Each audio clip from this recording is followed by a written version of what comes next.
10th class का first chapter that is chemical reactions and equations.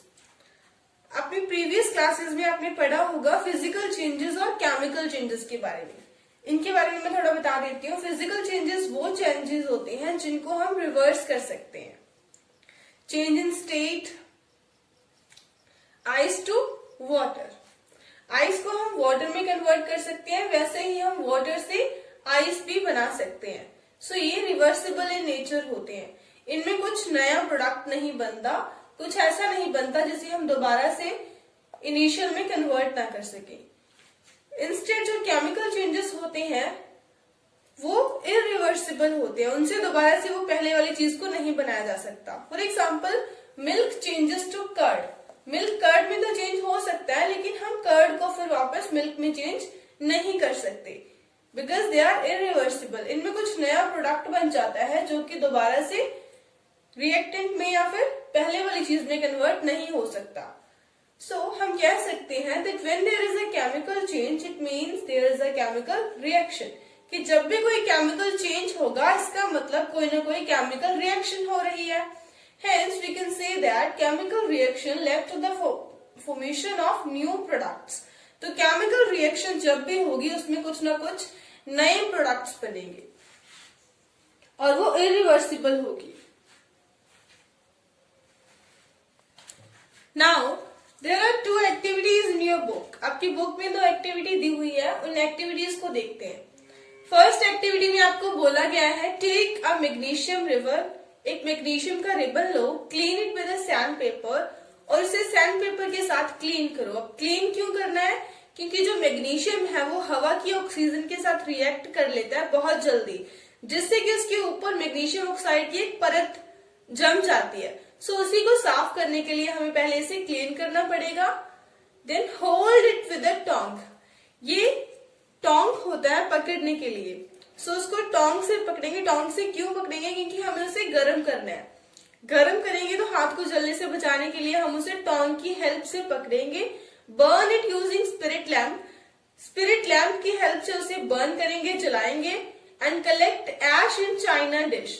और जो भी उसकी एश बनेगी उसे एक चाइना डिश, एक कांच की छोटी सी डिश होती है, उसमें कलेक्ट करेंगे।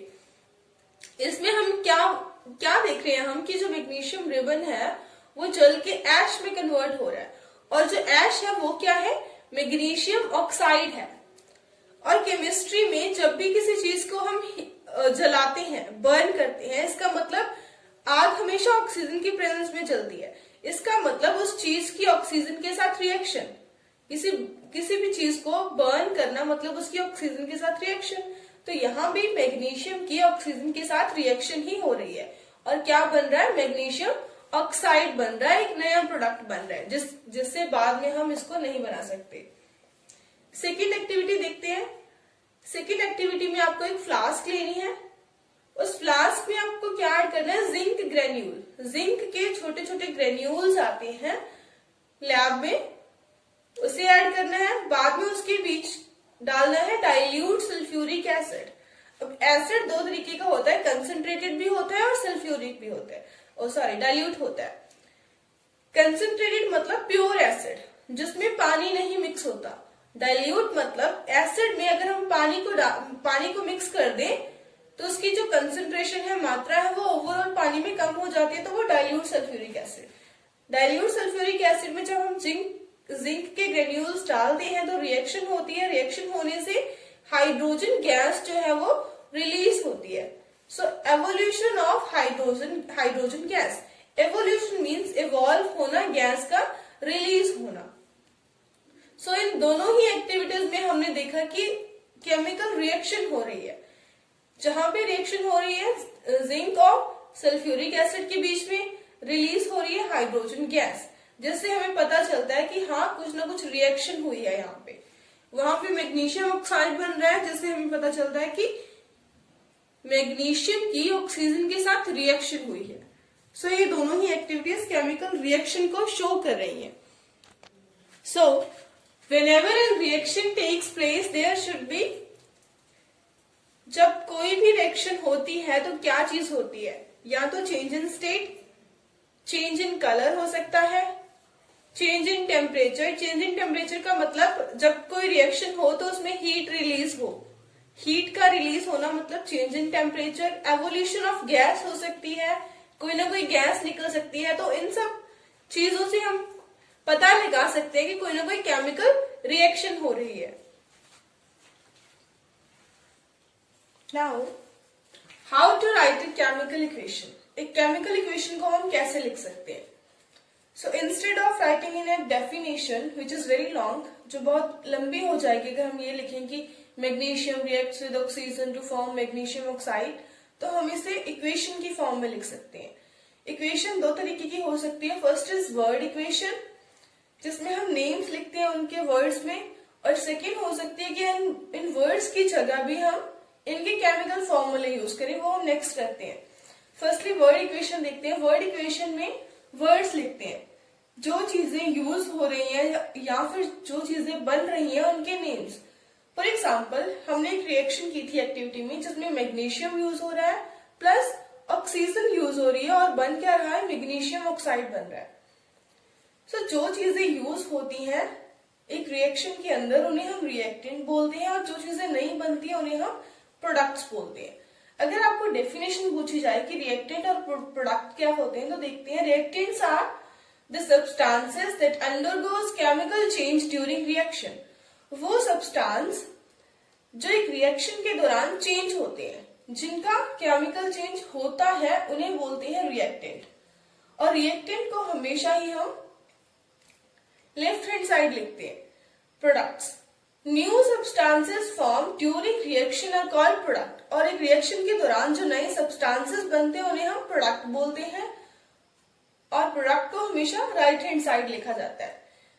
अगर प्रोडक्ट एक से ज्यादा बन रहे हैं किसी रिएक्शन में, तो उनके बीच भी ये हम प्लस का साइन यूज करते हैं, और अगर दो रिएक्टेंट्स या फिर दो से ज्यादा रिएक्टेंट कंबाइन हो रहे हैं तो भी हम प्लस के साइन से ही रिप्रेजेंट करते हैं। नेक्स्ट हम देखते हैं केमिकल फॉर्मूलाज की साथ इक्वेशन कैसे लिखी जाती है। केमिकल इक्वेशन, इक्वेशन को अगर हमने और कंसाइज बनाना है, छोटा बनाना है, तो हम इसे केमिकल फॉर्मूले की फॉर्म में लिख सकते हैं। केमिस्ट्री में हर एक एलिमेंट का खुद का एक सिंबल होता है, उसका कोई ना कोई केमिकल फॉर्मूला होता है। वैसे ही मैग्नीशियम का सिंबल है Mg, ऑक्सीजन को हम O2 लिखते हैं, सिंगल O नहीं लिखते। सिंगल O क्यों नहीं लिखते, ये आपको चैप्टर 4 में समझ आएगा। सो Mg प्लस O2 दोनों ही कंबाइन होकर रिएक्शन करके क्या बना रहे हैं, MgO, magnesium oxide. Magnesium oxide का फॉर्मूला होता है Mg, और Mg के साथ O लग जाता है। इस इक्वेशन को हम बोल रहे हैं स्केलेटन इक्वेशन। इसको स्केलेटन इक्वेशन क्यों बोल रहे हैं वो देखो। Firstly check if both side number of atoms of both the elements are same. Check करते हैं कि क्या दोनों साइड जो नंबर ऑफ एटम है हर एक एलिमेंट की, क्या वो सेम है। मैग्नीशियम यहाँ पे कितना है 1, यहाँ पे भी कितना है 1, तो मैग्नीशियम तो सेम है। लेकिन ऑक्सीजन यहाँ पे कितने हैं, 2 है ऑक्सीजन के एटम्स, और यहाँ पे ऑक्सीजन का एटम क्या है 1। So if your answer is no, then equation is unbalanced. तो ये इक्वेशन क्या है, अनबैलेंस्ड इक्वेशन है। So we have to balance this equation. और इक्वेशन को बैलेंस क्यों करते हैं वो भी हम देखते हैं। ये इक्वेशन अनबैलेंस्ड है, इसीलिए हम इसे स्केलेटन इक्वेशन बोलते हैं। स्केलेटन इक्वेशन मतलब कि हमने मोटा मोटा बोल दिया कि इन दोनों को कंबाइन करके ये बनता है, लेकिन इनको बैलेंस नहीं किया। लेकिन केमिस्ट्री में इक्वेशन को बैलेंस करना बहुत जरूरी होता है। Balanced chemical equation. अब एक बैलेंस केमिकल इक्वेशन क्या होती है, if number of atoms of each element on both the side are equal. अगर हर एक एलिमेंट के जो नंबर ऑफ एटम है दोनों साइड पे वो इक्वल है, then reaction is said to be balance. तो ही हम उस रिएक्शन को एक बैलेंस इक्वेशन या फिर बैलेंस्ड रिएक्शन बोलेंगे। Why we need to balance a chemical equation? अब आपके मन में ये क्वेश्चन आ रहा होगा कि हमें केमिकल इक्वेशन को बैलेंस करने की जरूरत ही क्यों पड़ती है, जब हमने बता ही दिया कि ये रिएक्टेंट है उससे ये प्रोडक्ट बन रहा है, तो why we need to balance? So balance इसीलिए करना पड़ता है क्योंकि आपकी 9th क्लास में एक लॉ है साइंस में, law of conservation of mass. उस लॉ के अकॉर्डिंग वो लॉ कहता है कि total mass of all the reactant should always be equal to total mass of all the products, कि किसी भी रिएक्शन में रिएक्टेंट का टोटल मास हमेशा ही प्रोडक्ट्स के टोटल मास के इक्वल आएगा, क्योंकि मास के neither be created not destroyed.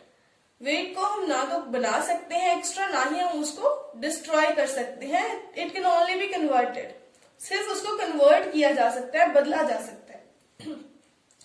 So it means we can say that number of atom of each element is same before and after the reaction।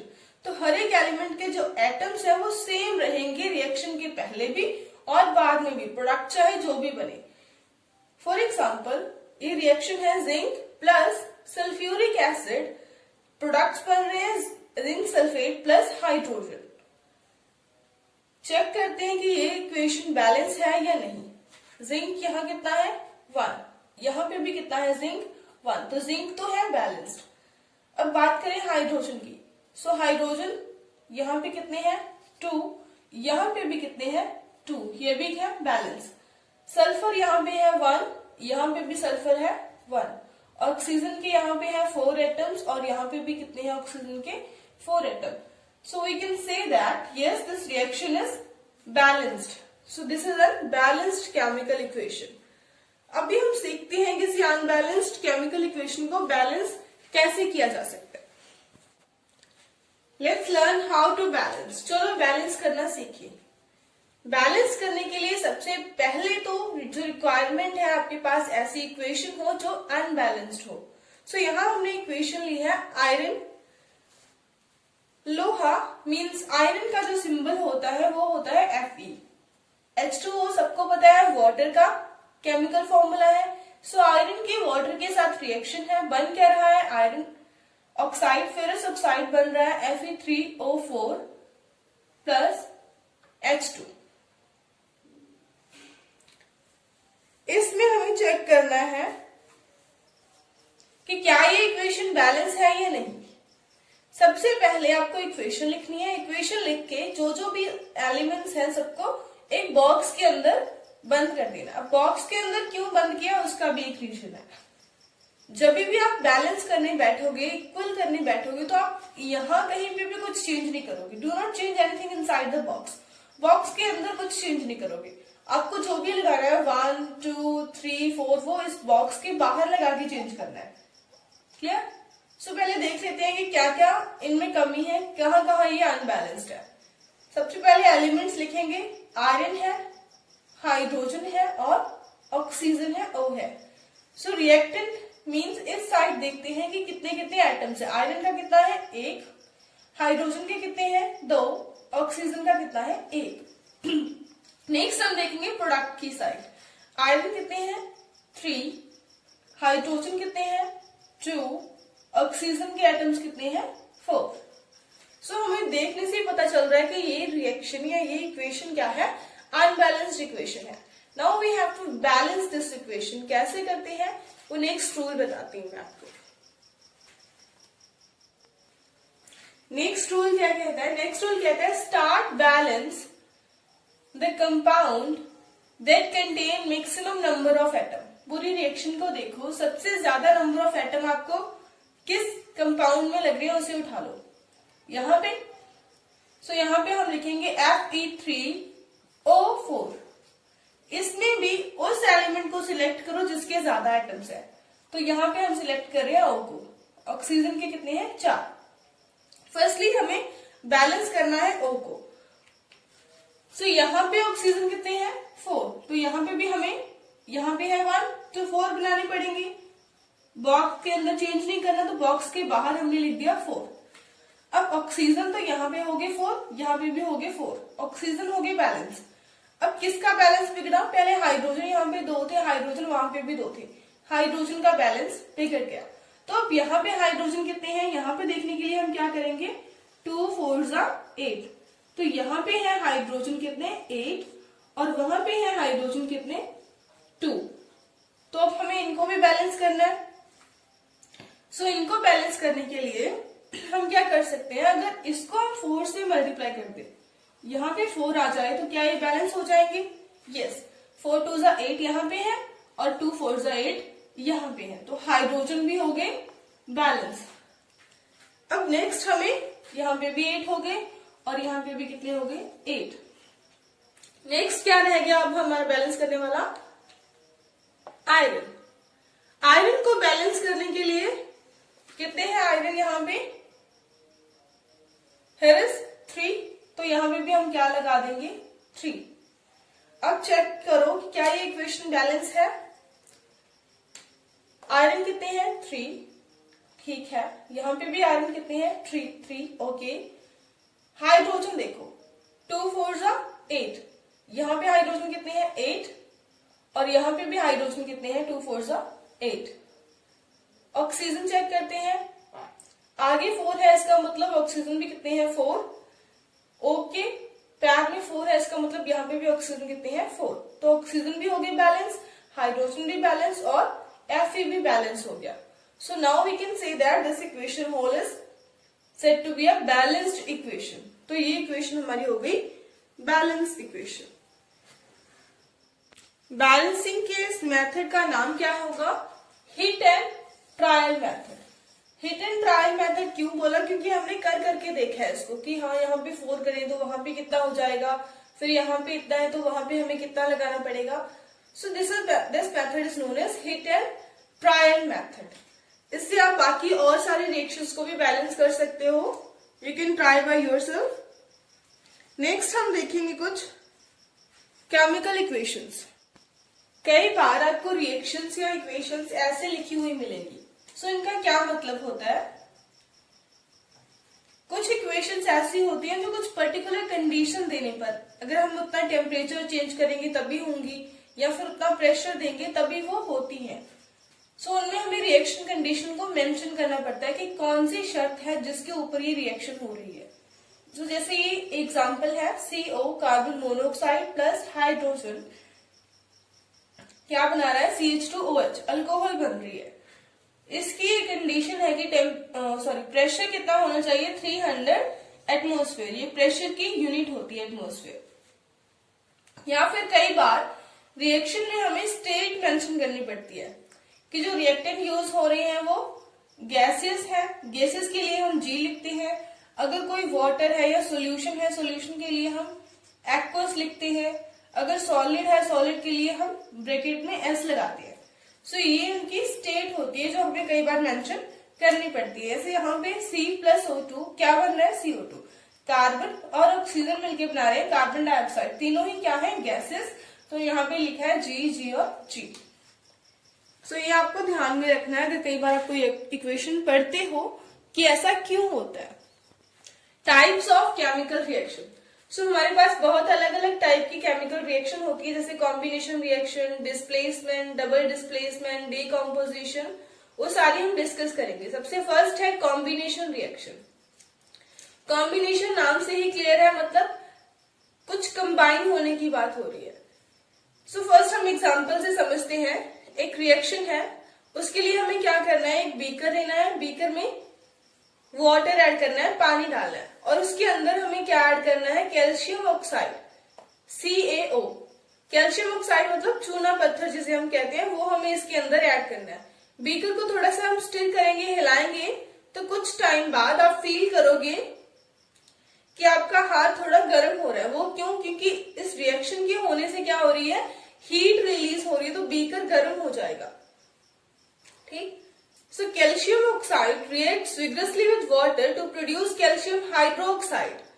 Calcium oxide जो है वो पानी के साथ एकदम से अचानक से रिएक्शन करता है, जिससे क्या बनता है, कैल्शियम हाइड्रोक्साइड बनता है, जिसका और एक छोटा नाम क्या है, स्लेग लाइम, कॉमन नेम है। वैसे ही कैल्शियम ऑक्साइड का भी कॉमन नेम है जिसको हम क्विक लाइम बोलते हैं। सो इस रिएक्शन के होने से releasing a large amount of heat, तो इसमें बहुत सारी मात्रा में हीट रिलीज होती है, इसका तापमान इंक्रीज हो जाता है। सो अगर हम इसको केमिकल फॉर्मूले से लिखें तो कैल्शियम ऑक्साइड का फॉर्मूला CaO, कैल्शियम का सिंबल होता है Ca, प्लस वाटर का H2O सबको पता है। देन कैल्शियम हाइड्रोक्साइड का क्या होगा, CaOH ट्वाइस, ये इसका फॉर्मूला है, प्लस हीट रिलीज हो रही है। सो अभी हम इसकी डेफिनेशन बता सकते हैं क्या, that reactions in which a single product is formed by the combination of two or more reactant, वो रिएक्शन जिसमें सिर्फ एक प्रोडक्ट बने, सिंगल प्रोडक्ट बने, दो या दो से ज्यादा रिएक्टेंट के कंबाइन होने पर are known as combination reaction. तो उन रिएक्शंस को हम क्या बोलेंगे? कॉम्बिनेशन रिएक्शंस बोलेंगे। हमने देखा कि इस कॉम्बिनेशन रिएक्शन में जिसमें कैल्शियम ऑक्साइड वाटर के साथ कंबाइन होकर क्या बना रहा है? Calcium hydroxide. इसमें क्या रिलीज हो रही है? हीट। सो ऐसे रिएक्शन जिनमें हीट रिलीज होती है, हीट बाहर निकलती है, उन रिएक्शंस को हम एक पर्टिकुलर नाम से बुलाते हैं, that is exothermic reactions. So reactions in which heat is release with the formation of products is known as exothermic reaction. वो रिएक्शन जिसमें प्रोडक्ट के बनने के साथ साथ हीट रिलीज हो, हीट बाहर निकले, उन्हें हम एक्सोथर्मिक रिएक्शंस कहते हैं। सो फॉर एग्जाम्पल, एक तो ये वाली रिएक्शन एक्सोथर्मिक है, एक रेस्पिरेशन प्रोसेस होता है हमारी बॉडी के अंदर, respiration is also an exothermic reaction. अब दो टर्म्स होती है, one is respiration and another is breathing. Breathing, इन दोनों में क्या फर्क होता है? ब्रीथिंग मतलब जो हम ऑक्सीजन अंदर लेते हैं, कार्बन डाइऑक्साइड बाहर छोड़ते हैं, that is breathing. Breathing means exchange of gases, but respiration is a whole different process. Respiration मतलब जो हम खाना खाते हैं वो हमारी बॉडी के अंदर जाके सिंपलर पार्ट्स में टूट जाता है, और सिंपलर पार्ट्स को हम क्या बोलते हैं? ग्लूकोज। सो हमारी बॉडी ग्लूकोज को यूज करके हमें एनर्जी देती है। वो एनर्जी हमें एक पर्टिकुलर रिएक्शन के थ्रू मिलती है। कौन सी रिएक्शन? ग्लूकोज। हमारी बॉडी में जो ऑक्सीजन प्रेजेंट होती है, जो हम इनहेल करते हैं, उसकी हेल्प से रिएक्शन करती है ऑक्सीजन के साथ, और क्या बनाती है? CO2 plus water plus energy. Ultimately हमारी बॉडी को चाहिए क्या है? एनर्जी चाहिए है। ठीक, तो जो CO2 यहाँ पे बनती है वो ब्रीथिंग के थ्रू हमारी बॉडी से बाहर निकल जाती है, वाटर हमारी बॉडी यूज कर लेती है, और एनर्जी तो हमें डेली रूटीन में रिक्वायर्ड ही होती है हमारे अलग अलग एक्टिविटीज को करने के लिए।